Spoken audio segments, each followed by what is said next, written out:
கலை sir இப்போ இந்த அறிக்கை வந்திருக்கு அப்படிங்கும்போது இந்த இந்து முஸ்லீம் இந்த எண்ணிக்கை அப்படிங்கிறது போறாங்க. இதனால என்ன விளைவுகள் ஏற்படும், என்ன பிரச்சனைகள் ஏற்படும், எது ரீதியிலான தரவுகள் இது அப்படிங்கிற ஒரு கேள்வி வைக்கப்படுகிறது. இல்லை, இந்த இஸ்லாமியர்கள் இங்கு அதிகமாகி கொண்டு வருகிறார்கள் என்ற அந்த விஷயம் ரொம்ப காலமாக சொல்லப்படுது. ஒரு கட்டத்தில் காங்கிரஸ் கட்சி அதை சொல்லிச்சு, நம்பிச்சு. அது நம்ம பாஜக மட்டும் இல்லாட்டி ஆர்எஸ்எஸ் இயக்கம் மட்டுமே அதை சொல்லிகிட்டு இருக்கதா நம்ம சொல்கிறது தவறு.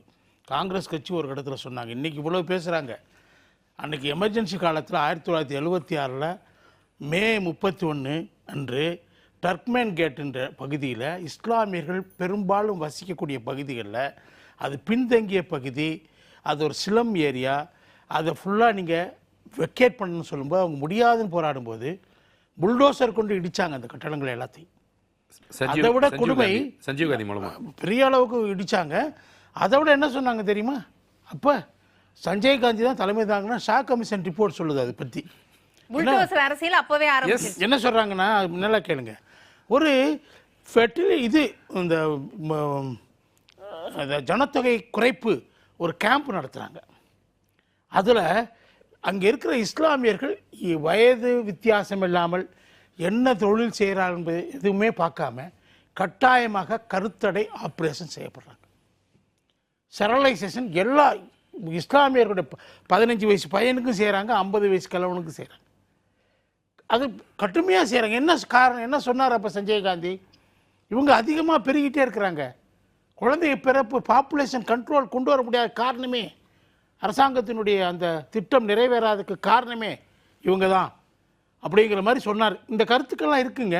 பாஜகவும் சொல்லிட்டு இருக்குது, பாஜகவும் சொல்லிட்டு இருக்கு, ஆர்எஸ்எஸ் இருங்க நான் பேசுறேன். ஆர்எஸ்எஸ் சொல்லுது. நான் கேக்குறேன் உங்க நோக்கம் என்ன? நான் கேக்குறேன். இந்த நாடு இப்ப கேள்வி கேக்குறாங்க, அப்ப இருக்கிற வரலாறையும் நம்ம பேசணும். நான் ஒரே ஒரு கேள்வி, இந்த நாடு மதசார்பற்ற இருங்க ரஜினிகாந்த் பேசி முடிக்கட்டும். பேசுங்க சார். யாரே பேச விட்டாதான், ரெண்டு பேரும் பேசக்கூடாது.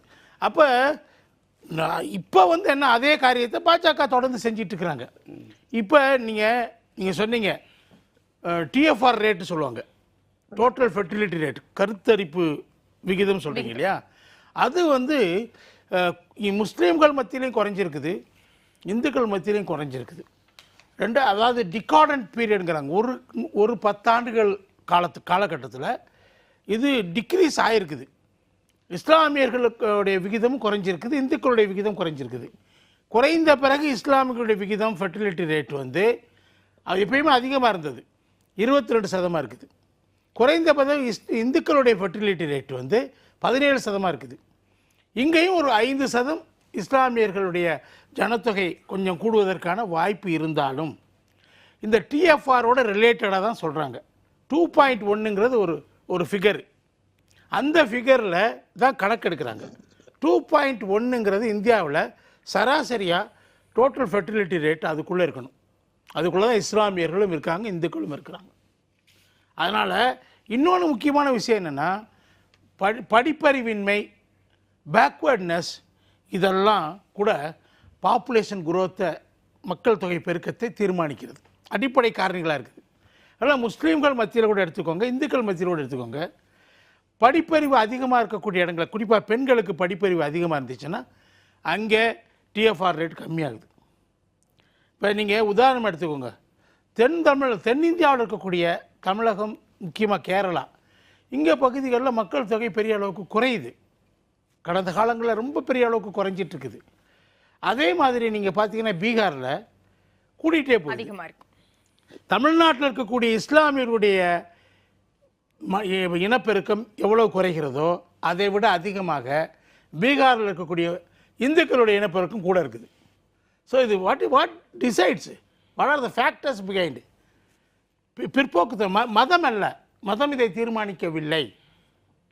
நீங்கள் சச்சார் கமிட்டி ரிப்போர்ட் படிச்சீங்கன்னா இந்த இஸ்லாமியர்களில் பெரும்பாலானவங்க ரொம்ப அடித்தளத்தில் இருக்கிறாங்க. ரொம்ப எஜுகேஷன் எல்லாத்துலேயும் அவங்க ரேட்டிங்ஸ் ரொம்ப மோசமாக இருக்குது. அதனுடைய விளைவாகவும் அவங்க டிஎஃப்ஆர் கொஞ்சம் கூட இருக்கிறாங்க. ஸோ இதை பற்றி பல ஆய்வுகள் நடந்துச்சு. உதாரணமாக நாடாளுமன்றத்தில் பிரைவேட் மெம்பர் பில் ஒருத்தர் பாஜக எம்பி கொண்டு வந்தார். என்ன, பாப்புலேஷனை குறைக்கிறதுக்கு 2 குழந்தைகளுக்கு மேலே பெற்றுக்கிட்டா அவங்களுக்கு ரேஷன் கிடையாது, இது ரிசர்வேஷன் கிடையாது, இந்த மாதிரி பல விஷயங்களை அவர் பில்லு கொண்டு வந்தார். ஆனால் அதை பாஜக அரசு ஏற்றுக்கொள்ளவில்லை. என்ன சொல்லிட்டாங்கன்னா, அன்றைக்கி சொன்ன விஷயம் என்னென்னா, முடிவாக சொல்லி அந்த பில்லை நிராகரிக்கும் போது சொன்ன விஷயம் என்னென்னா, இது அடித்தட்டு மக்களுக்கும் மேல்தட்டு மக்களுக்கு கூடிய இப்போ இருக்கிற வித்தியாசம் இருக்கு இல்லையா, எக்கனாமிக் டிஃபரன்ஸ், அதை மேலும் அதிகப்படுத்தி விடும். அதனால் இது தவறுன்னு சொல்லி முடிவு பண்ணாங்க. திரும்ப திரும்ப அது வருது. உத்தரப்பிரதேசத்தில் திரும்ப அதை பற்றி பேசப்படுது. அந்த கொண்டு வரணும், பாப்புலேஷன் கண்ட்ரோலை ஸ்ட்ரிக்டாக இம்ப்ளிமெண்ட் பண்ணணும். மொத்தமான பாப்புலேஷன் அப்படிங்கிறது வந்தது அப்படின்னா அது விவாதத்துக்குரியதாக இருக்கும். அதுக்கான தனிநபர் வருமானத்தை எப்படி உயர்த்துறது என்னன்னு. ஆனா இங்க இந்து முஸ்லீம்னு கொண்டு வர்றதுதான் ஒரு பேச்சா இருக்கு. இப்ப நான் முடிச்சிடுறேன் ஒரே விஷயம். இப்ப இந்த எஃப்ஏசி சொல்லக்கூடிய இஏசி, எக்கனாமிக் அட்வைசரி கவுன்சில், பிரதமருடைய அட்வைஸ் கவுன்சில், அதுல யார் யார் இருக்காங்கிறதுலாம் வேற விஷயம். அதுக்குள்ள இருக்கிறவங்களாம் பேர்லாம் வந்திருக்குது. ரஜினிகாந்த் சொன்ன மாதிரி வராது, அவங்க பாஜக ஆதரவாளர் தான் இருக்கிறாங்க, பாஜக சிந்தனை உள்ளவங்களா தான் இருக்கிறாங்க. அவங்க 8% குறைஞ்சிருச்சு, இவங்க 43% உயர்ந்துட்டாங்கன்னு சொல்வது என்பது ரொம்ப ரொம்ப அதீதமா தெரியுது. இது ஒரு ஏன்னா நீங்க 2011க்கு பின்னாடி 21ல சென்சஸ் நடத்தப்படலை. அதை எப்ப நடத்துவேன்னு சொல்ல மாட்டேங்கிறாங்க.